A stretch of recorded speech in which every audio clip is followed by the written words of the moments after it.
கிறிஸ்துவுக்குள் பிரியமானவர்களே, கர்த்தரும் இரட்சகருமாய் இயேசு கிறிஸ்துவின் ஈடி நீட்டு நாமத்தினாலே உங்கள் யாவருக்கும் என் அன்பின் வாழ்த்து தெரிவித்துக் கொள்கிறேன்.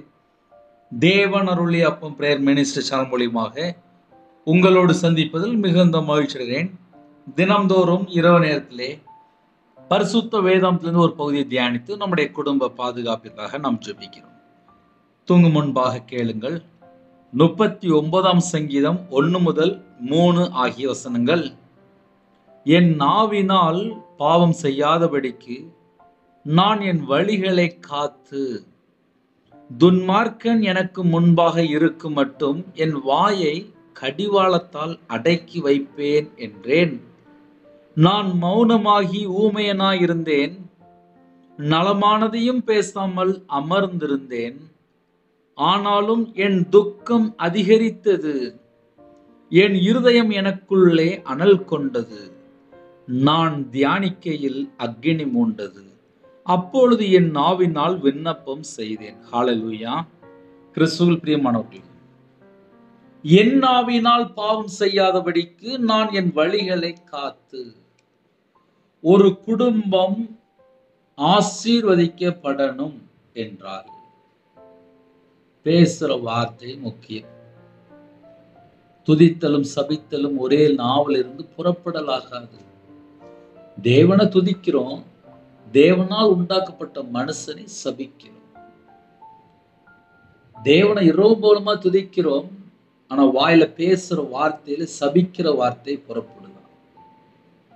நான் என் நாவினால் பாவம் செய்யாதபடிக்கு, என் நாவினால் பாவம் செய்யாதபடிக்கு. என் நாவினால் பாவம் எங்க இருந்து வருது, எங்க இருந்து வெளியில புறப்படும் அப்படின்னா பேசுற பேச்சு நாவினால். ஒரு மனுஷனுடைய வாழ்க்கையில பாவம் இருக்கும்போது தேவனுடைய மகிமையை இழந்து போயிருந்தாங்க. என்னுடைய ஆவிக்குரிய வாழ்க்கையிலே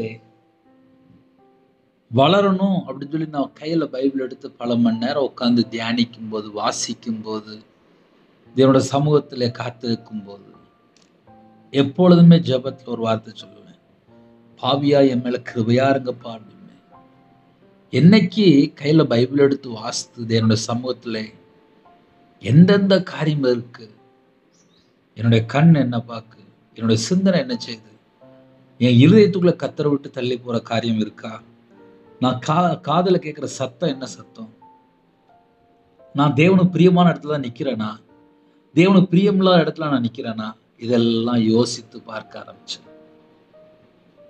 என்னுடைய பழைய வாழ்க்கை எப்படி இருக்கு, இயேசு கிறிஸ்து சொந்த இரட்சகரை ஏற்றுக்கொண்ட பின்பா என்னுடைய வாழ்க்கை எப்படி இருக்கு. முடிவு வரைந்தும் நிலை நிற்கிறவனே ரட்சிக்கப்படுவான். சில குடும்பத்திலே எப்படி யோசிப்பாங்க அப்படின்னா, பிரதர் நான் ரட்சிக்கப்பட்ட பிரதர் அப்படிம்பாங்க.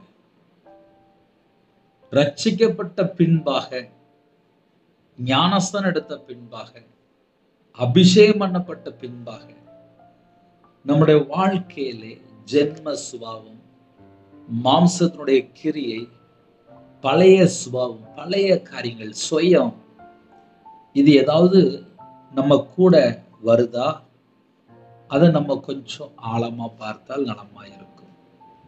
இதை ஏன் இரவு நேரத்தில் உங்களுக்கு சொல்லித்தரேன் அப்படின்னா, ஒரு குடும்பத்துல பாவம் தொடரும் போது நமக்கும் தேவனுக்கும் ஒரு நடுவில் ஒரு பிரிவினை வந்துடும்.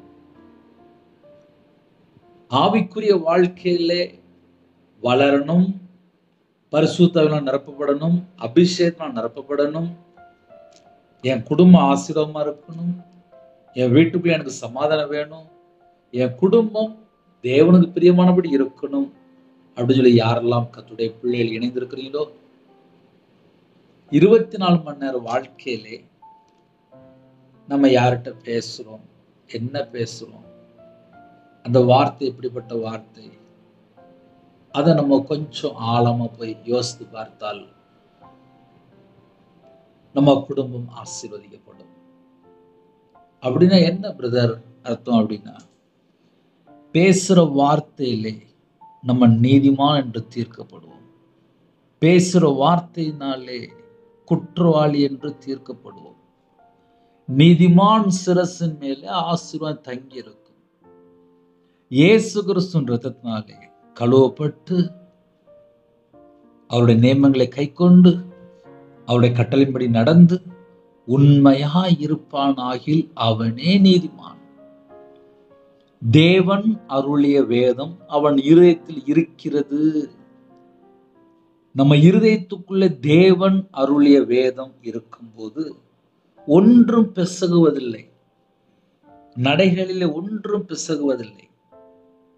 அப்ப ஆவிக்குரிய வாழ்க்கையில வளர்ச்சிக்கு எது ஃபர்ஸ்ட், எது முக்கியம் அப்படின்னு சொல்லி பார்க்கும்போது எல்லாமே முக்கியம்தான். நைட்டு படுத்து தூங்க போறோம். இன்னைக்கு காலை வேளையில ஒரு 11 வயசு பையன்கிட்ட பேசிட்டு இருந்தேன். அந்த பையன் திங்கட்கிழமை ஸ்கூலுக்கு போயிருக்கும்போது ஸ்கூல்ல ப்ரேயர் டயத்துல மயங்கி விழுந்துட்டானா. உடனே லீவு போட்டிருக்காங்க. அந்த பையன்கிட்ட காலையில ஒரு 9:15 பேசிட்டு இருந்தேன். ஸ்கூலுக்கு ஏன் போகலன்னு சொல்லி கேட்டேன். இந்த மாதிரி ஸ்கூல்ல மயங்கி விழுந்துட்டேன், அதனால இன்னும் போகல அப்படின்னாங்க. தகப்பனாரும் கூட இருந்தாங்க. ஒரு குடும்பம் ஆசீர்வாதமா இருக்கணும் அப்படின்னா அந்த குடும்பம் எப்படி இருக்கு? அந்த பையன்கிட்ட கேட்டேன், செல்போன் எவ்வளவு நேரம் பார்ப்பேன், வீட்டுல டிவி எவ்வளவு நேரம் பார்ப்பேன்? ஞாயிற்றுக்கிழமை ஃபுல்லா டிவி, சாயங்காலம் அப்பா வந்த உடனே செல்போனை வாங்கிடுவானா, கேம் தான் விளையாடுவேன் அப்படின்னா. ஒரு 11 வயசு பையன் நல்ல மூளை ஃப்ரீயா இருக்கணும் அப்படின்னா அவன் எதை பார்க்கிறான்? ஞாயிற்றுக்கிழமை ஃபுல்லா எதை பார்க்கிறான்? மற்ற 6 நாள் செல்போன்ல எதை பார்க்கிறான்? அது தேவை.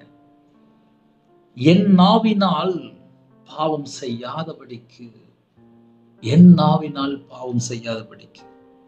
பாவம் எங்கே இருந்து புறப்படுது அப்படின்னா நாவிலிருந்து புறப்படுது. ஒரு குடும்பம் ஆவிக்குரிய வாழ்க்கையில வளரணும் அப்படின்னா நாவினால் பாவம் செய்யாதபடிக்கு 31 நாளும் நம்ம பேசுற வார்த்தை நல்ல வார்த்தையா இருந்துச்சுன்னா கண்டிப்பா நம்ம குடும்பம் ஆசீர்வதிக்கப்படும். துதித்தலும் சபித்தலும் ஒரே நாவிலிருந்து புறப்படலாகாது. சில குடும்பத்துல ஜெபக்குறிப்பு வரும்போது நான் சில காரியங்கள் கேட்பேன். நீங்க சில காரியத்துக்கு பொருத்தனை பண்ணிருந்தீங்களா, இன்னும் அதையே நிறைவேற்றல அப்படின்னு சொல்லி கேட்பேன். ஆமா பிரதர், 4 வருஷம் முன்பாக 3 வருஷம் முன்பாக நான் பொருத்தனை பண்ணியிருந்தேன், எனக்கு ஒரு பையன் கிடைச்சிட்டு அப்படின்னா நான் சர்ச்சில் போய் சாட்சி சொல்லுவேன். எனக்கு பையன், ஆண் பையன் தான் வேணும், தேவன் தந்துட்டார் அப்படின்னா நான் கண்டிப்பா ஆலயத்துல போய் சாட்சி சொல்லுவேன். அதே போல என் கணவருக்கு ஒரு நல்ல வேலை கிடைச்சிட்டு அப்படின்னா நான் ஆலயத்துல போய் சாட்சி சொல்லுவேன் அப்படின்னாங்க. அதே போல அந்த வீட்டுல ஒரு பையன் பிறந்துட்டான், ஆனா கணவருக்கு இன்னும் அந்த வேலை கிடைக்கல. நான் கேட்டேன், பையன் பிறந்துட்டான்ல, ஆலயத்துல போய் சாட்சி சொன்னீங்களா? கணவருக்கு வேலை கிடைச்சா சேர்த்து சொல்லிடலாம் பார்த்துட்டு இருக்கேன். முதல்ல உங்களுக்கு ஒரு பையன் கொடுத்தாரு, அந்த பையனுக்கு 1.5 வயசு ஆயிட்டு, ஆலயத்துல போய் சாட்சி சொல்லுங்க, கண்டிப்பா கணவருக்கு தேவன் நல்ல வேலை தருவார் அப்படின்னு. அதே போல ஆலயத்துல போய் சாட்சி சொன்னாங்க. அடுத்த ஒரு சில மாசத்துக்குள்ளே நல்ல ஒரு ஜாப் கிடைச்சது.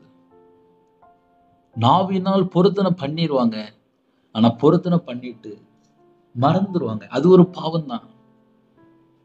நாவினால் நம்ம எங்கெல்லாம் பேசுறோமோ, வீண் வார்த்தை பேசுறோமோ, அது எல்லாமே பாவ லிஸ்டுக்குள்ள போயிட்டு இருக்கு. நம்ம பேசுற பேச்சு ரொம்ப முக்கியம். இரவு நேரத்திலே கர்த்தருடைய பிள்ளைகள் யாரெல்லாம் இணைந்திருக்கிறீங்களோ 24 மணி நேரம் நம்ம யார்கிட்டலாம் எப்படி பேசுறோம், எவ்வளவு நேரம் பேசுறோம், எத்தனை வீணான வார்த்தை பேசுறோம், அதுல தேவையில்லாத வார்த்தை எத்தனை வார்த்தைகள், இதை நம்ம கொஞ்சம் யோசித்து பார்த்தால் நம்ம குடும்பம் ஆசீர்வாதமா இருக்கும். அதனால இரவு நேரத்திலே முதல்ல நம்ம கண்ட்ரோல் பண்ற விஷயம் எது அப்படின்னா நாவை கண்ட்ரோல் பண்ணணும். நாவை கண்ட்ரோல் பண்ணியாச்சு அப்படின்னா அடுத்த ஸ்டேஜ் ஆசீர்வாதம் தான்.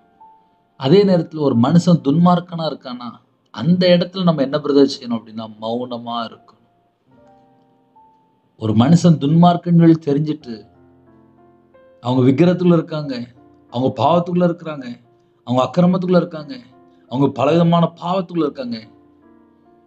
அந்த இடத்துக்குள்ள நம்ம நிக்கும்போது, நம்மளுடைய நாவை பாதுகாத்துக் கொள்ள வேண்டும். என் நாவினால் பாவம் செய்யாதபடிக்கு, கர்த்தருடைய பிள்ளைகள், என் நாவினால் பாவம் செய்யாதபடிக்கு நான் என் வழிகளை காத்து, நான் எந்த இடத்துல நிக்கிறேன், யார்கிட்ட பேசுறேன், என்ன பேசுறேன், எல்லாமே பரலோகத்துல ரெக்கார்ட் ஆயிட்டு இருக்கு. யாரும் எங்கேயும் தப்பிச்செல்லாம் போக முடியாது. என்னுடைய ஆவிக்குரிய வாழ்க்கையிலே வளரணும் அப்படின்னு சொல்லி ஆசைப்பட்டேன். ஆனா கையில பைபிள் எடுத்து வாசிக்கும் போது தெரிஞ்சது, இன்னும் நான் இதுலெல்லாம் என்கிட்ட குறை இருக்கு அப்படின்னு சொல்லி பைபிளை கையில எடுத்து தேடி தேடி வாசிக்க ஆரம்பிச்சேன். வீண் வார்த்தையில தான்ப்பா நிறைய குடும்பம் சிக்கிக்கிடுது. பேசாம இருந்தால் மூடனும் ஞானவான் என்று எண்ணப்படுவான். அதனால இரவு நேரத்திலே நம்ம என்ன பேசுறோம், செல்போன்ல தேவையில்லாத ஃப்ரெண்டு, தேவையில்லாத நபர், தேவையில்லாத உறவுகள், தேவையில்லாத காரியங்கள், அதுல போய் பல மணி நேரம் உள்ள இருக்கும்போது நம்ம வாழ்க்கையை கெடுத்துறது. தற்கொலை முயற்சிக்கு போறாங்க, தற்கொலை பண்ணி செத்து போயிருந்தாங்க. இதுக்கு பின்னாடி என்ன காரணம் இருக்குன்னு சொல்லி பார்க்கும்போது, இவங்களோட ரகசியம் ஃபுல்லா ஃப்ரெண்டு, பழக்கம், உறவு, சொந்தம் அப்படின்னு சொல்லிட்டு ஃபோன்ல பல மணி நேரம் உட்கார்ந்து பேசியிருப்பாங்க.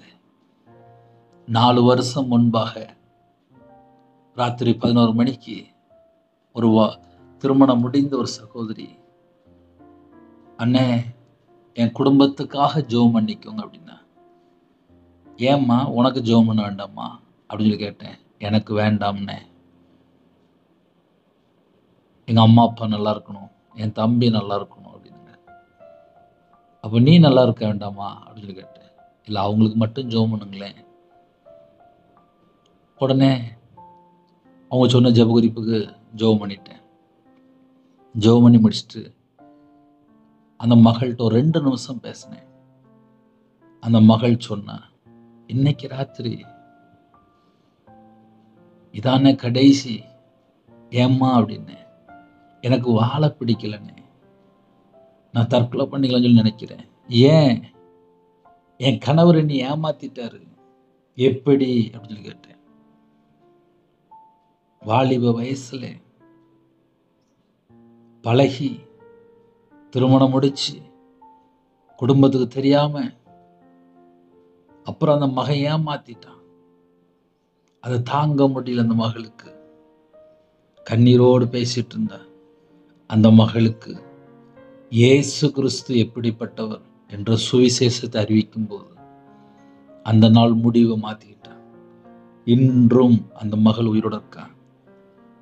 முழு பைபிளை வாசித்து முடிச்சுட்டான். 2வது வாசித்து முடிக்க போறான். பல தடவை கண்ணீர் கண்ணீர் கண்ணீர், தற்கொலை முயற்சி. என்ன சொல்லி கேட்கும்போது, எனக்கு வாழ பிடிக்கலன்னு அப்படின்பா.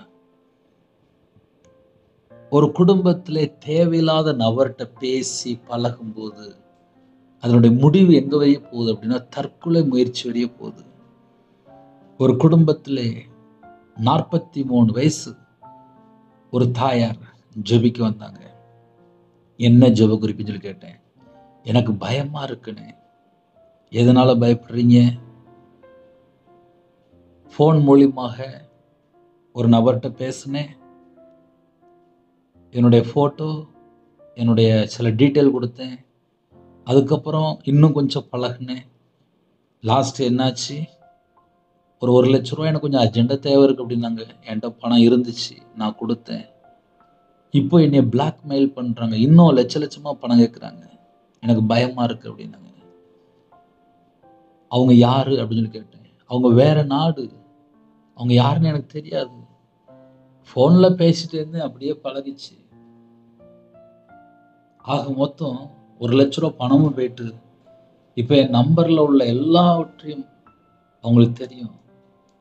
ஏதோ ஒரு ஆப் மூலியமா எடுத்துட்டாங்க. இப்ப என்னைய வந்து மிரட்டுறாங்க. எனக்கு என்ன செய்யன்னு தெரியல. எனக்கு பயமா இருக்கு அப்படின்னாங்க. ஒரு 43 வயசு சகோதரி. அவங்களுக்கு எல்லாமே விவரம் தெரியும். ஆனா அவங்கள் அதுல போய் மாட்டிக்கிட்டாங்க. எல்லாம் அந்த ஃபோன் தான். என் நாவினால் பாவம் செய்யாதபடிக்கு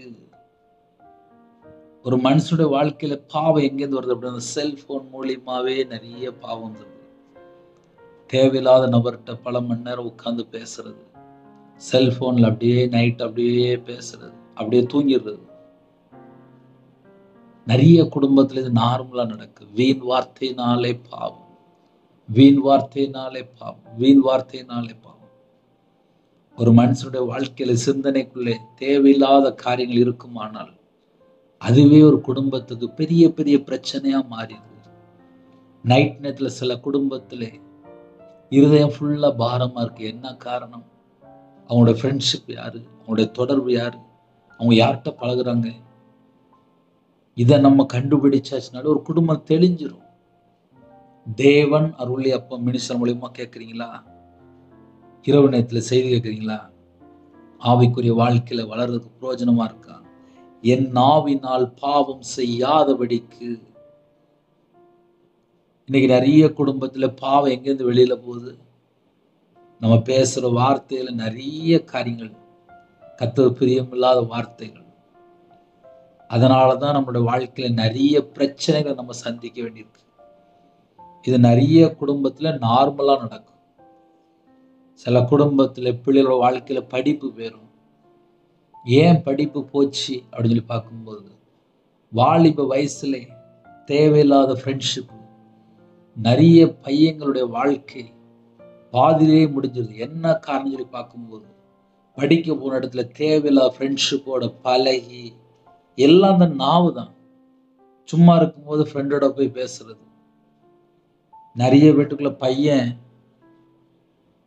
பாதியிலே இந்த காலேஜ் பாதியிலே நின்றுதான், ஸ்கூல் பாதியிலே நின்றுதான். 10th மேல படிக்க முடியல, 12th படிக்க முடியல, காலேஜ் போக முடியல. எல்லாம் தேவையில்லாத ஃப்ரெண்ட்ஷிப்ல போய் மாட்டிக்கிட்டு என் நாவினால் பாவம் செய்யாதபடிக்கு நான் என் வழிகளை காத்து, நான் என் வழிகளை காத்து. நம்ம குடும்பம் ஆசீர்வாதமா இருக்கணுமா? அதுக்கு சில காரியங்கள் நம்மளும் கொஞ்சம் தேவனுக்கு பிரியமானபடி நடக்கணும்ல. நான் வியாபாரத்துல இருக்கும்போது ஒரு நபர் சைட்ல வந்து நிப்பாரு. சரி அவர் நிக்கிறாரு அப்படின்னு சொல்லிட்டு லைட்டா பேசினேன். அது நாளாச்சு, வருஷமாச்சு. அவர் எனக்கு மாந்திரியம் பண்ணி என்கிட்ட பணத்தெல்லாம் வாங்கி ஒரே மனுஷன் தான் கிட்டத்தட்ட ஒரு 13 லட்சம் கிட்ட வாங்கிட்டாரு. ஆக மொத்தம் என்னோட வீடை வித்து, நான் வியாபாரத்தை விட்டு நடு ரோட்டுக்கு வந்தேன். லாஸ்ட் ஊரை விட்ட போயிட்டேன். ஆனா இன்னைக்கு யோசித்து பார்த்தா வீண் வார்த்தையினாலே பாவம் வரும்போது பிசாசு உள்ள என்டர் ஆயிடுவான். நான் என் வழிகளை காத்து, நான் வியாபாரத்துல இருக்கும்போது என் வழிகளை நான் காத்து கொள்ளல. ஒரு மனுஷனுடைய வாழ்க்கையிலே, ஆவிக்குரிய வாழ்க்கையில சரி, பூமிக்குரிய வாழ்க்கையில சரி, எங்கெல்லாம் நம்ம மிஸ்டேக் பண்றோமோ அங்கெல்லாம் பிசாசு உள்ள என்ட்ராரான். நம்ம பேசுற வார்த்தையில தான் குற்றவாளி, அப்படி இல்லைன்னா நீதிமான். உன் வார்த்தைகளினாலே நீதிமான் என்று தீர்க்கப்படுவாய், உன் வார்த்தைகளினாலே குற்றவாளி என்று தீர்க்கப்படுவாய்.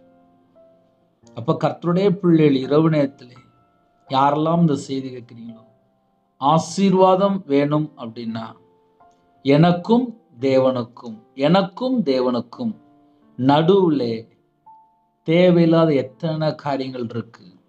நான் என் வழிகளை காத்து, நான் என் வழிகளை காத்து கொண்டா மட்டும்தான் தேவனுடைய சமூகத்துல உட்கார்ந்து நான் தியானிக்க முடியும்.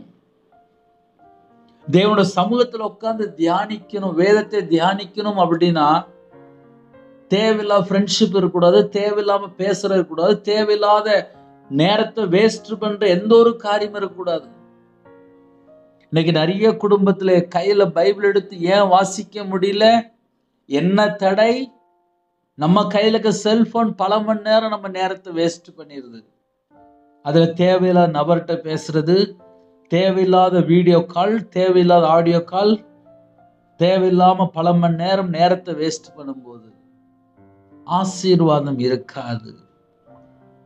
யாரெல்லாம் இணைந்திருக்கிறீங்களோ, அண்ணே என் குடும்பம் நல்லா இருக்கணும், நம்ம நினைக்கிற நினைவு நல்லா இருக்கு, நம்ம பேசுற வார்த்தை எப்படி இருக்கோ அதை வச்சுதான் நம்ம குடும்பம் நல்லா இருக்கும். நிறைய குடும்பத்துல இந்த வாலிப பிள்ளைகள், வாலிப பையங்க, வாலிப வயசுல என்ன செய்யறாங்க? அம்மா அப்பாவுக்கு தெரியாம எத்தனை பொய் பேசுறாங்க. வாயை திறந்தாலே ஒரே பொய் தான். ஃப்ரெண்டுகிட்ட பொய், அம்மாட்ட பொய், அப்பாட்ட பொய். காலேஜ் படிக்க போனா அங்கேயும் பொய். ஸ்கூல் படிக்கும்போது பொய் பேச ஆரம்பிச்சிருக்காங்க. ஒரு குடும்பம் ஆசீர்வாதமா இருக்கணும் அப்படின்னா பேசுற வார்த்தையில உண்மை இருக்கணும்ப்பா. நான்லாம் அழிஞ்சு போயிட்டேன், அழிஞ்சு போய் தான் வந்திருக்கேன். வியாபாரத்துல நஷ்டம், வாழ்க்கையில தோல்வி, பல லட்சங்கள் அழிச்சிட்டு தான் ஊழியத்துக்கு வந்திருக்கேன். கையில பைபிள் எடுத்து வாசித்து பார்த்தேன், எங்கெல்லாம் ரவிராஜ் மிஸ்டேக்கா இருக்கான், ரவிராஜனுடைய வாழ்க்கையில எங்கெல்லாம் குறைவுன்னு சொல்லி யோசித்து பார்த்தேன். தேவனுக்கு முன்பாக நான் எப்படி இருக்கிறேன், என்கிட்ட எவ்வளவு குறை இருக்கு அப்படின்னு சொல்லி ஒவ்வொன்றா நிதானமா செக் பண்ணி பார்க்க ஆரம்பிச்சேன். என் நாவினால் பாவம் செய்யாதபடிக்கு நான் என் வழிகளை காத்து, நான் என் வழிகளை காத்து, அப்படி இருந்தாச்சுனாலே குடும்பம் ஆசீர்வாதமா இருக்கும். எல்லா வீட்டுக்குள்ளயும் ஆசீர்வாதம் வேணும். சிம்பிளா சொல்றேனே, இன்னைக்கு காலையில ஒரு அண்ணன்ட்ட பேசிட்டு இருந்தேன். அந்த அண்ணன் சொன்னாங்க, எனக்கு சம்பளம் 5ஆம் தேதி தான், 5ஆம் தேதிக்கு முன்னகுட்டி நான் ஒவ்வொரு மாசமும் 4 லோன் அடைக்கணும். சம்பளம் 5ஆம் தேதி தான் வரும், ஆனா அதுக்கு முன்பாக 4 லோன் நான் கட்டணும். 5ஆம் தேதிக்கு வர்றதுக்குள்ளே எனக்கு படாத பாடுபட்டுருவேன் அப்படின்னாங்க. அப்படின்னா என்ன அர்த்தம் அப்படின்னா, சம்பளம் 5ஆம் தேதி தான், ஆனா அதுக்கு முன்பாக அந்த 4 லோன் இருக்குல்ல, அதுக்கு எத்தனை பேர்கிட்ட அந்த பணம் வாங்குறதுக்கா போய் பேசியிருப்பாங்க, தேவையில்லாம பேசியிருப்பாங்க. ஆக மொத்தம் நிம்மதியே இருக்காது. அந்த லோன் வாங்குறதுக்கு முன்பாக, அந்த கடன் வாங்குறதுக்கு முன்பாக அவங்க தீர்மானம் பண்ணியிருக்கணும், எனக்கு சம்பளம் 5ஆம் தேதி தான் வரும், ஆனா லோன், இஎம்ஐ எல்லாம் 1ஆம் தேதி, 2ஆம் தேதி, 3ஆம் தேதி, அதுக்கு முதல்ல என்ன செய்யணும் அதெல்லாம் தீர்மானம் பண்ணிட்டு தான் லோனே வாங்கியிருக்கணும். லோனே வாங்கக்கூடாது, ஆனாலும் அவங்க கர்த்தரை அறியாதவங்க, கர்த்தரை அறியாதவங்க. நிறைய குடும்பத்துல இரவணத்துல இணைந்திருப்பீங்க. நம்ம யார்கிட்டலாம் பேசி நம்ம பாவத்துக்குள்ள இருக்கிறோம், நம்மளுடைய வாழ்க்கையில எத்தனை காரியத்துல ஆசீர்வாதத்தை இழந்து போய் இருக்கிறோம். சில குடும்பத்துல யோசிப்பாங்க, பிரதர் எல்லாமே போயிட்டே, பிரதர் எல்லாமே நஷ்டமாயிட்டேன். நம்ம எத்தனை வீண் வார்த்தை பேசிட்டு இருக்கிறோம், தேவையில்லாத யார்கிட்டலாம் பேசிட்டு இருக்கிறோம். என் நாவினால் பாவம் செய்யாதபடிக்கு நான் என் வழிகளை காத்து, வழிகளை காத்தால் மட்டும்தான் ஆசீர்வாதம். சும்மா பல மணி நேரம் உட்கார்ந்து பேசிட்டு இருந்தா என்ன ஆகும்? அது வீண் பேச்சு, கிளவி பேச்சு. வீண் வார்த்தையினால வறுமை மட்டும்தான் இருக்கு. பைபிள் அழகா எழுதப்பட்டிருக்கு, எங்கெல்லாம் வீண் பேச்சு பேசுறாங்களோ அங்கெல்லாம் வறுமை, தரித்திரம், கஷ்டம், பிரச்சனை, போராட்டம். இதுக்கு மூல காரணம் என்ன தெரியுமா? அந்த வாய் தான். நிறைய குடும்பத்துல நாவினாலே கெட்டு அழிஞ்சி தற்கொலை முயற்சி வரைய போயிருது. நிறைய குடும்பத்துல ஜெபிக்க வரும்போது நான் கேட்பேன், நீங்க வாயினால என்ன வார்த்தையெல்லாம் பேசுறீங்க? ஒரு குடும்பத்துல 18 வயசு வாலிப மகளை பாஸ்டர்ட்ட கொண்டு போயிருக்காங்க பேய் விரட்ட. அந்த பேய் போக மாட்டேன்ட்டு உடனே பாஸ்டர் சொன்னாரு, ஏன் போக மாட்டுக்க, கிளம்பு அப்படின்னு. அவங்க அம்மாவை கூப்பிட்டு பாவ மன்னிப்பு அறிக்கை சொல்லுங்க, நான் போறேன் அப்படிச்சு. உடனே அவங்க அம்மாவை கூப்பிட்டாங்க. அந்த அம்மா பக்கத்துல வந்துச்சு. பேய போச்சோன்னா அம்மாவை பாவ மன்னிப்பு அறிக்கை பண்ண சொல்றாங்க. அம்மா என்ன பண்ணிருந்தீங்க? ஐயா நான் ஒண்ணுமே பண்ணல ஐயா. லாஸ்ட் ஒரு 2 வருஷம் முன்பா என்ன நடந்துன்னு சொல்லி கேட்கும்போது, அந்த வாலிப மகள் வீட்டுக்கு வெளியில விளையாண்டுட்டு இருந்திருக்காங்க. அந்த தாயார் அந்த வாலிப மகளை பார்த்து, சனியனே உள்ளவா அப்படிங்கிற ஒரு வார்த்தை யூஸ் பண்ணியிருக்காங்க. அந்த ஒரு வார்த்தை யூஸ் பண்ணும்போது ரோட்ல ஏதோ ஒரு அசுத்தாவி போயிட்டு இருந்திருக்கு. அந்த அசுத்தாவி இந்த பிள்ளை உடம்புக்குள்ள வந்துட்டு, எந்த வார்த்தையை சொல்லி கூப்பிட்டாங்களோ அந்த ஆவி இந்த பிள்ளைகளுக்குள்ள வந்துட்டு, லாஸ்ட் இந்த பிள்ளை அந்த படிப்பு நின்று போச்சு. 11th 12th படிக்கல, காலேஜ் போற வயசுல இன்னும் போகல. லாஸ்ட் அந்த பேய் போகவே இல்லை. அந்த தாயார் முழங்கால் போட்டு பாவம் பண்ணி பறிக்க பண்ணதுக்கு அப்புறம் அந்த பிசாசு போச்சு. அப்ப எந்த வார்த்தையை சொல்லி பிள்ளைல கூப்பிடுறாங்களோ அந்த பிள்ளையோட வாழ்க்கை கெட்டு போயிருது. இன்னைக்கு நிறைய குடும்பத்துல பிள்ளைல நாய, பேய,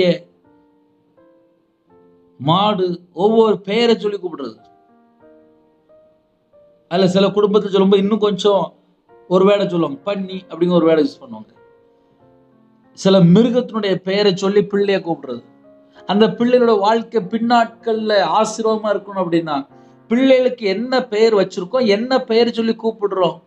என் நாவினால் பாவம் செய்யாதபடிக்கு நான் என் வழிகளை காத்து. நம்ம பிள்ளைகள் ஆசீர்வாதமா இருக்கணுமா, நம்ம குடும்பம் ஆசீர்வாதமா இருக்கணுமா, நம்ம பேசுற வார்த்தைகள் முக்கியம். 1ஆம் தேதியான கடன் வந்துட்டு 2ஆம் தேதி வேணா அடுத்த இஎம்ஐ, 3ஆம் தேதி அடுத்த பிரச்சனை. ஒவ்வொரு மாசமும் அவ்வளவு கமிட்மெண்ட். காரணம் என்ன? வீண் வார்த்தையினால வறுமை உள்ள வருது.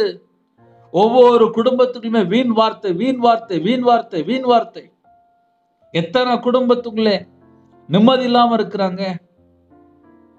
4 வருஷம் முன்பாக கர்த்தரை அறியாத சகோதரி, விக்கிரத்தில் உள்ள சகோதரி, அந்த சகோதரி ஜெபிக்க வரும்போது சில காரியங்கள் சொன்னேன். ஒரு 2-3 மாசம் சில நேரத்தில் ஜெபிக்க வருவாங்க. அந்த மகள் திருமணம் முடிந்த மகள் தான். வீட்டில் 2 பிள்ளைகள் இருக்கு. ஒரு அழகான வீடு கட்டினாங்க.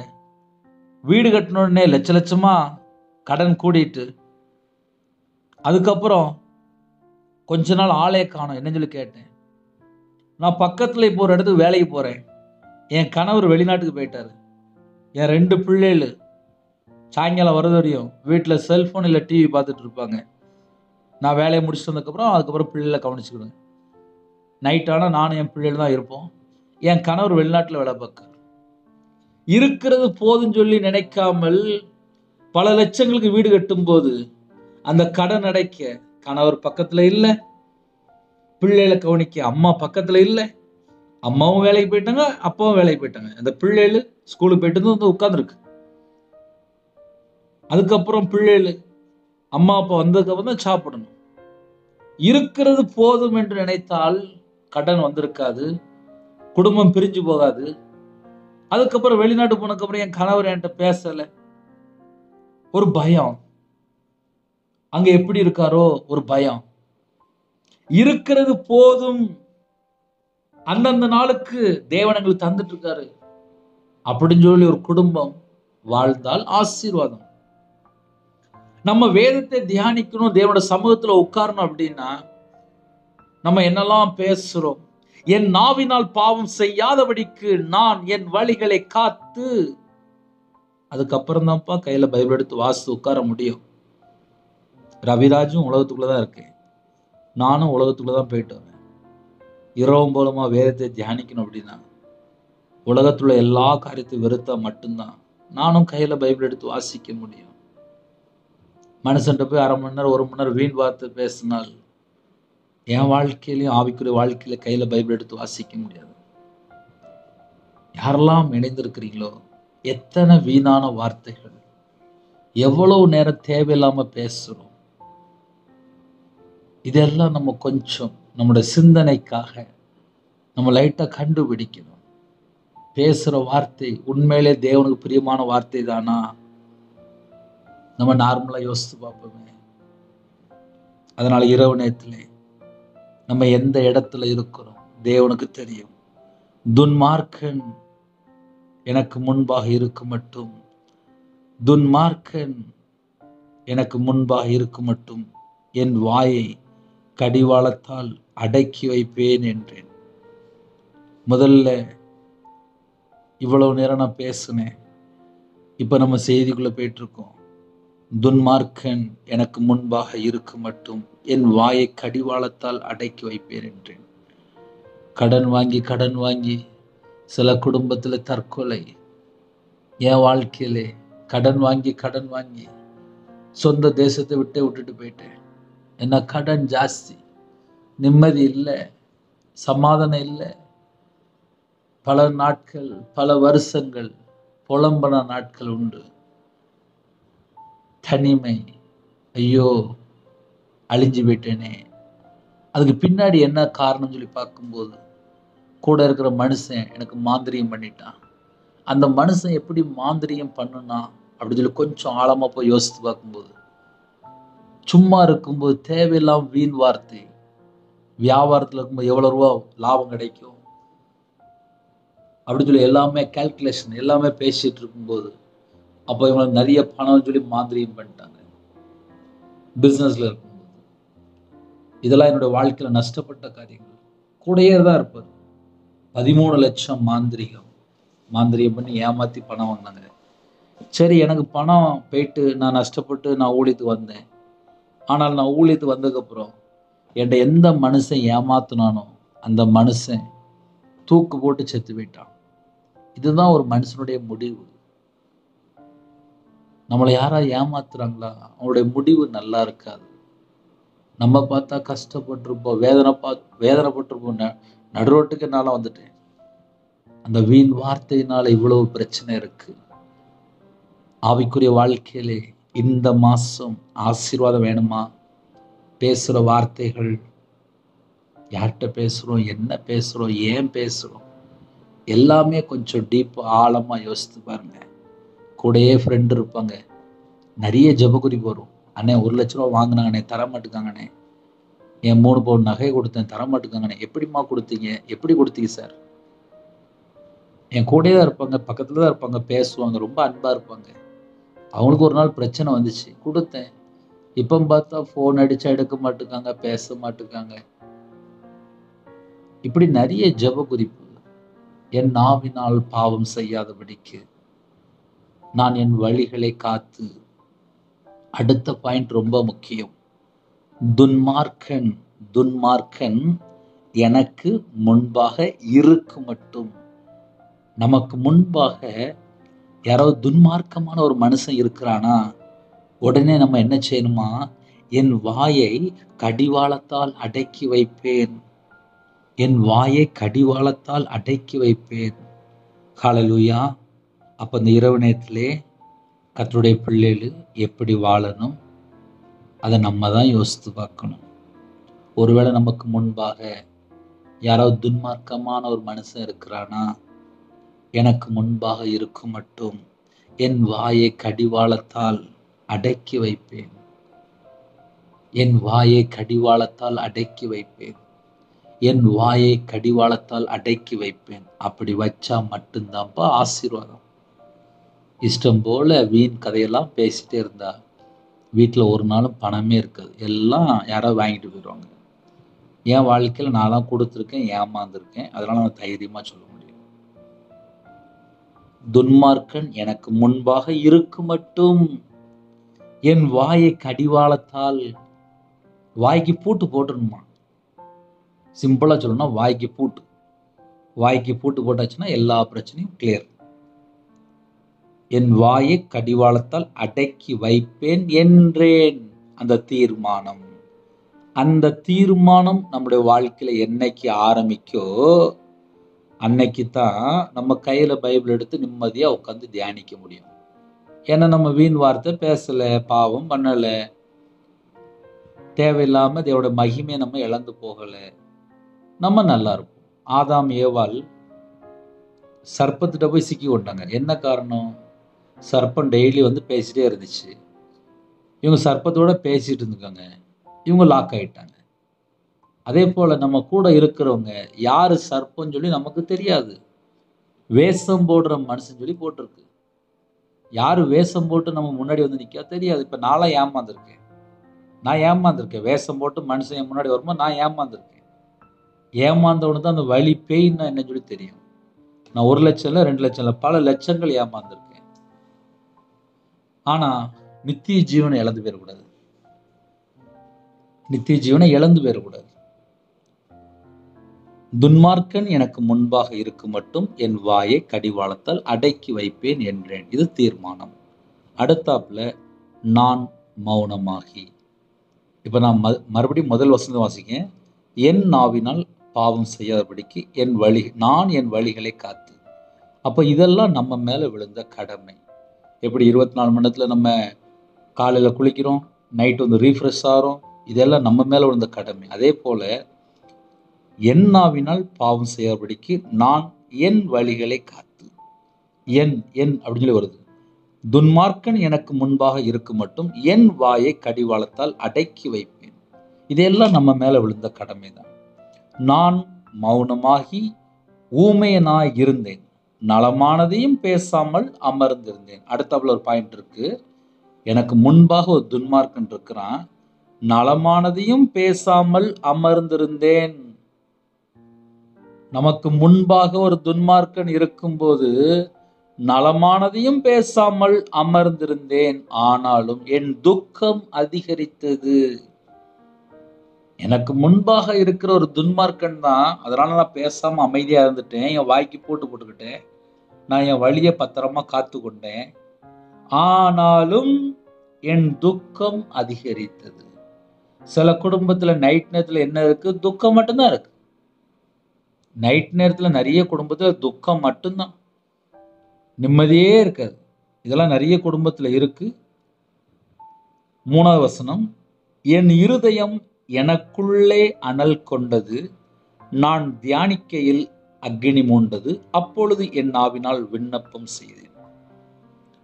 ஜெபம் பண்றதுக்கு முன்பாக நம்ம இதெல்லாம் சரி செய்து கொள்ள வேண்டும். நம்ம ஒரு மனுஷன்ட்ட பேசல, நம்மளை உருவாக்குன தேவன்ட்ட நம்ம பேச போறோம். அவர் பரிசுத்தம் உள்ள தேவன். பரிசுத்தம் உள்ள தேவன்ட்ட நம்ம போய் பேசணும் அப்படின்னா நம்ம வாழ்க்கையில பாவம் இருக்கா, அது நம்மை நாம் ஆராய்ந்து பார்க்கணும். ஒருவேளை நம்மளோட வாழ்க்கையில ஏதாவது பாவம் இருக்கு, அப்ப என்னன்னே செய்யணும் அப்படின்னா நம்ம யார்கிட்ட ஃப்ரெண்டு, நம்ம யார்கிட்ட பழகுறோம், நம்ம சொந்தக்காரங்க யாரு, நம்ம கூட இருக்கிற நபர் யாரு, இதெல்லாம் நம்ம தான் கொஞ்சம் யோசித்து பார்க்கணும். ஏதாவது கர்த்தரை விட்டு தள்ளி போற காரியம் இருந்துச்சு அப்படின்னா இந்த மாசம் இனிமேல் அப்படிப்பட்ட ஆட்கள் நமக்கு வேண்டாம். அந்த தீர்மானம் நம்ம எடுத்து நம்ம தேவனுடைய சமூகத்திலே காத்திருந்தால் மட்டும்தான் நம்ம வேதத்தை தியானிக்க முடியும். இப்ப நான்லாம் சொல்ல முடியும், 2016 முழு நேர ஊழியத்துக்கு வந்தேன். ராத்திரி 8 மணி 9 மணிக்கு வீட்டுக்குள்ள வந்துடுவேன். காலையில 4 மணி 4:30 மணிலாம் ஆயிரும். தூங்கியிருக்க மாட்டேன். நைட் ஃபுல்லா முழிச்சு உட்காந்து வேதத்தை தியானிச்சுட்டு அந்நிய பாஷையில ஜெபம் பண்ணிட்டு இருப்பேன். ஏன் வீட்டம்மா காலையில ஒரு 4 மணி 4:30 மணிக்கு எந்திரிப்பா, நீங்க இன்னும் போய் படுத்து தூங்க போலையா அப்படின்பா. அதுக்கப்புறம் பார்த்தா வேகமாக சர்ச்சு 5 மணி சர்வீஸ் ஆரம்பிக்கும். 4:30 மணிக்கு நேராக சர்ச்சுக்கு கிளம்பிடுவேன். நைட்டு ஃபுல்லாக தூங்கியிருக்க மாட்டேன். இதை ஏன் சொல்கிறேன் அப்படின்னா, ரவிராஜ் நைட்டு ஃபுல்லாக வேதத்தை தியானிக்கணும் அப்படின்னா எந்த அளவுக்கு இந்த உலகத்துள்ள காரியத்தை வெறுத்தால், இந்த உலகத்துல காரியத்தை வெறுத்தால் தேவனுடைய சமூகத்தில் உட்கார முடியும். நல்லா யோசித்து பாருங்க. உலகம் ஃபுல்லா குப்பையா இருக்குப்பா. கர்த்தரை விட்டு தள்ளி போற 1000 காரியம் இருக்கு. எந்த மனுஷனும் வேஷமாகவே மனுஷன் தெரியறான். இன்னைக்கு இருக்கிற மனுஷன் நாளைக்கு இருக்கானான்னு தெரிய மாட்டேங்குது. இப்படிப்பட்ட காலத்துல நம்ம வாழ்ந்துட்டு இருக்கோம். நம்ம வேதத்தை தியானிக்கணும் அப்படின்னா, நம்ம தேவனுடைய சமூகத்துல உட்காரணும் அப்படின்னா, ராத்திரி வேளையில தனி ஜெபம் பண்ணணும் அப்படின்னா, ராத்திரி வேளையில குடும்ப ஜெபம் பண்ணணும் அப்படின்னா, நம்ம முதல்ல பகல்ல யார்கிட்டலாம் பேசிட்டு இருக்கிறோம், நம்முடைய ஃப்ரெண்ட்ஷிப் யாரு, நம்முடைய பழக்கம் யாரு, நம்ம கூட யார் இருக்கிறா, இதெல்லாம் நம்ம யோசித்தா மட்டும்தான் நம்ம தேவனுடைய சமூகத்துல உட்கார முடியும், தனி ஜெபம் பண்ண முடியும், நைட் நேரத்தில் வேதத்தை கையில் எடுத்து வாசிக்க முடியும். இன்னைக்கு நிறைய வீட்டில் செல்ஃபோனில் மூழ்கி போய் கிடக்குறாங்க. வாலிப பிள்ளைகள் படுத்து தூங்கும்போது போர்வைக்குள்ளே செல்ஃபோன் வச்சுருக்கு. படுத்து தூங்குது, ஆனால் செல்ஃபோன் எங்கே இருக்குது? போர்வைக்குள்ளே இருக்குது. கேட்டால் அலாரம் வச்சுருக்கேன்பாங்க. நைட்டு ஃபுல்லாக செல்ஃபோனில் வாட்ஸ்அப்பில் யார்ட்டையும் அனுப்பிட்டு இருப்பாங்க. வீடியோ காலில் பேசிட்டு இருப்பாங்க. எத்தனை குடும்பத்திலே கர்த்தரை விட்டு தள்ளி போய் வாழ்ந்துட்டு இருக்கிறாங்க. எப்படி வேதத்தை தியானிக்க முடியும்? என் இருதயம் எனக்குள்ளே அனல் கொண்டது. எப்போ? நாவை காத்துக்கொள்ளணும். நம்ம எந்த இடத்துல இருக்கிறோம் எல்லாமே முக்கியம். நான் என் வழிகளை காத்துக்கொள்ளணும், நாவை காத்துக்கொள்ளணும். துன்மார்க்கன் இருக்கும்போது வாயை பூட்டி போட்டுறணும். மௌனமா இருக்கணும், ஊமையா இருக்கணும், நலமானது கூட பேசாம அமைதியா இருக்கணும். இப்படிலாம் இருந்தா மட்டும்தான் வேதத்தை தியானிக்க முடியும். என் இருதயம் எனக்குள்ளே அனல் கொண்டது, நான் தியானிக்கையில் அக்னி மூண்டது. நான் தியானிக்கையில் அக்னி மூடணும் அப்படின்னா என் இருதயத்துக்குள்ளே வேற குப்பை இருக்கக்கூடாது. இருதயத்துக்குள்ள நிறைய குடும்பத்துல குப்பையை மட்டும்தான் வச்சிருக்காங்க. இருதயம் ஃபுல்லா துக்கம், இருதயம் ஃபுல்லா மன அழுத்தம், டிப்ரெஷன். கேட்டா 3 லட்சம் கடன், 2 லட்சம் கடன், 5 லட்சம் கடன், 10 லட்சம் கடன், ஒரே கடன் கடன் கடன் கடன் கடன். நிம்மதியே இல்லை. கையில பைபிள் எடுத்து வாசிக்க முடியல. என்ன காரணம்? வேதனை, துக்கம், மன அழுத்தம், டிப்ரெஷன்.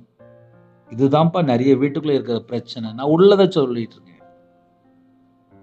என் இருதயம் எனக்குள்ளே அனல் கொண்டது, நான் தியானிக்கையில் அக்னி மூண்டது. அப்பொழுது என் நாவினால் விண்ணப்பம். அப்பொழுது ஒரு குடும்பத்துல ஜெபம் பண்ணணும் அப்படின்னா, அப்பொழுது என் நாவினால் விண்ணப்பம் செய்தேன். ஜெபிக்கிற பிள்ளையா மாறணுமா? ஒரு குடும்பம் ஜெபிக்கிற பிள்ளையா மாறணுமா? இவ்வளவு காரியம் இருக்கு. உங்க வீட்டுல பர்சனல் டைரி எடுத்து எழுதி வைங்க. அப்பொழுது என் நாவினால் விண்ணப்பம் செய்யணும் அப்படின்னா, அதுக்கு முன்னக்கூட்டி என்னுடைய சூழ்நிலை என்ன, நான் எந்த இடத்துல பாதிக்கப்பட்டிருக்கிறேன், அதை முதல்ல நான் ஆராய்ந்து பார்க்கணும். நான் ஆராய்ந்து பார்க்கிறதுக்கு தான் அந்த இரவு நேரம். ஹல்லேலூயா. ஒரு சின்ன ஜெபம் பண்ணி முடிச்சிருவேன். டைம் ஆயிட்டு. இருக்கிற இடத்துல அப்படியே கண்களை மூடி நாம் ஜெபம் செய்வோம். அன்பின் கர்த்தாவே, நன்றியோடு துதிக்கிறோம், சொல்கிறோம்ப்பா. இந்த மாசத்துல நாங்க ஆசீர்வாதங்களை பெற்றுக்கொள்ள உங்க பாதவடியில வந்து நிக்கிறோம்ப்பா. பேசுற வார்த்தை எவ்வளவு முக்கியம். எப்படி விண்ணப்பம் பண்ணி ஜெபிக்கணும், எதெல்லாம் விடணும், எதெல்லாம் தேவையில்லாத காரியம் எல்லாம் கற்றுக் கொடுத்தீங்க. நன்றி. உங்க பிள்ளைகளே உங்களுடைய கரத்துல அர்ப்பணிக்கிறோம். இணைந்திருக்கிற குடும்பம் ஆசீர்வாதமா மாறட்டும். இந்த மாசத்தை எங்களுக்கு ஆசீர்வதிங்க. தேவைகளை சந்திங்க. கடன் பிரச்சனை எல்லாம் மாற்றித்தாங்க. நைட் ஷிஃப்ட்ல இருக்காங்க, நைட்டு டிரைவிங்ல இருக்காங்க, கர்த்தர் கூட பாதுகாத்து கொள்ளுங்க. வெளிநாட்டுல இருக்கிறாங்க, அவங்க இருக்கிற இடத்துல ஆசீர்வதிங்க. எல்லா குடும்பத்துடைய தேவையெல்லாம் சந்திங்க. படிக்கிற பிள்ளைகளை உங்களுடைய கரத்துல அர்ப்பணிக்கிறோம். தேவனுக்கு பிரியமானபடி வாழணும். வெளிநாட்டுல இருக்கிற குடும்பத்தை கர்த்தர் ஆசீர்வதிங்க. ஒவ்வொரு பகுதியில் இருக்கிறாங்கப்பா, எல்லா குடும்பத்தையும் ஆசீர்வதிங்க. அதிகாலையில் உங்களுடைய சமூகத்துல கண்வழிக்க கதை கிருபை செய்யுங்க. இந்த நாள் முழுது பாதுகாத்த கிருபைக்கா நன்றி. தேவையில்லாம ₹1 கூட வேஸ்ட் செலவு வரக்கூடாதுப்பா. ஹாஸ்பிட்டல் செலவோ, தேவையில்லாமல் லோன் செக்ஷனோ எங்கேயும் போய் சிக்கிக்கொள்ளக்கூடாது. கர்த்தர் வேலையடைங்க. உங்களோட ரத்த கொட்டைகளை வேலையடைங்க. சமாதானத்தினால் நிரப்புங்க. பலவீனத்தோடு யாரெல்லாம் ஜெபிக்கிறோம் அந்த பலவீனத்தை எல்லாம் நீக்கி பூர்ண சுகம் தாங்க. உங்களுடைய தழுமுள்ள கரங்களை தொட்டு சுகமாக்கி தாங்க. எல்லா தேச ஜனங்களையும் உங்களுடைய ஜீவனுக்கு அர்ப்பணிக்கிறோம். கர்த்தர் கூட இருங்க. உமக்கு பிரியமானபடி வாழ அர்ப்பணிக்கிறோம். இந்த மாசத்துல எல்லா தேவையில்ல கத்தை சந்திங்க. கற்பதனையை ஜெபிக்கிறாங்க. கர்த்தர் ஆசீர்வதிங்க. மாசமா இருக்க ஆசீர்வதிங்க. டெலிவரி பரம வைத்தியர் கூட இருங்க. பிள்ளைகள் வயசு அதிகமாக ஏற்ற துணையை தாங்க. திருமணம் முடிந்ததுக்கு அப்புறம் எந்த குடும்பத்துல குழப்பங்கள் இருக்கோ அந்த எல்லா பிரச்சனைக்கும் ஒரு முடிவு கொண்டு வாங்க. தேவன் அருளி அப்போ மனுஷன் மூலமா இணைந்த குடும்பங்கள் இயேசு கிறிஸ்து ராஜனுடைய கரத்துல அர்ப்பணிக்கிறோம். கர்த்தருடைய வருகையில நாங்க காணப்படணும். ஆட்டுக்குட்டியோட ஜீவ புஸ்தகங்களுடைய பேர் எழுதப்பட்டிருக்கணும். அந்த கிருபை தாங்க. யாரெல்லாம் இணைந்திருக்கணும் அந்த குடும்பம் கர்த்தரா இயேசு கிறிஸ்து நாமத்துல ஆசீர்வதிக்கப்படணும். யாரெல்லாம் பலவீனத்தோடு படுக்கல உங்களுடைய தலைமுறை கர்த்தரால் தொட்டு சுகமாக்கி தாங்க. பூரண சுகம் தாங்க, பூர்ண விட தாங்க, பூர்ண ஆரோக்கியம் தாங்க. ஜெபிக்கிற குடும்பம் எழும்பட்டும். உண்மையான குடும்பமா இருக்கணும். கர்த்தர் கிருபை செய்யுங்க. இரவு நேரத்துல வரக்கூடிய காரியத்தை வெளிப்படுத்துங்க. எங்களுடைய ஆவியை உங்களுடைய கரத்துல அர்ப்பணிக்கிறோம். நைட் ஷிஃப்ட்ல டிரைவிங்ல இருக்காங்க, நைட்டு ஷிஃப்ட்ல இருக்காங்க. அந்த குடும்பத்தை உங்களுடைய ரத்த கொடைகளை வேலையடைங்க. கர்த்தர் பொறுப்படுத்தணும். இயேசு கிறிஸ்து பிதாவே ஆமென். என் ஆத்துமாவே கர்த்தர் ஸ்தோத்திரி. என் முழுவதுமே ஒரு பரிசுத்த ஸ்தோத்திரி. என் ஆத்துமாவே கர்த்தர் ஸ்தோத்திரி. கர்த்தர் சகல உபகாரம் பரவாயில்லை. கர்த்தராகிய இயேசு கிறிஸ்துவின் கிருபையும் பிதாவாகிய அன்பும் பரிசுத்தரோட ஐக்கியமும் இப்பொழுதும் எப்பொழுதும் சதா காலங்களில் நம்மளோடு கொடுப்பதாக ஆமென். கிறிஸ்துவில் பிரியமானவர்களே, 9363064182 நம்பர் உண்டாகும். நாங்கள் உங்களுக்காக குடும்பத்தில் ஜெபிப்போம். நீங்களும் எங்களுடைய ஊழியக்காரத்துடன் ஜெபிங்கள். கர்த்தர் உங்களையும் உங்கள் குடும்பத்தில் சகல காத்தும் சம்பூர்ணமாக திருப்தியாக கர்த்தர் கூட ஆசீர்வதிப்பாராக. ஆமென். கர்த்தராகிய இயேசுவின் கிருபையும் பிதாவாகிய அன்பும் பரிசுத்தவனுடைய ஐக்கியமும் இப்பொழுதும் எப்பொழுதும் சதா காலங்களிலும் நம்ம கொடுப்பதாக. ஆமென். Thanks for watching. Please subscribe our channel. Click the like and share. Click the bell. God bless you.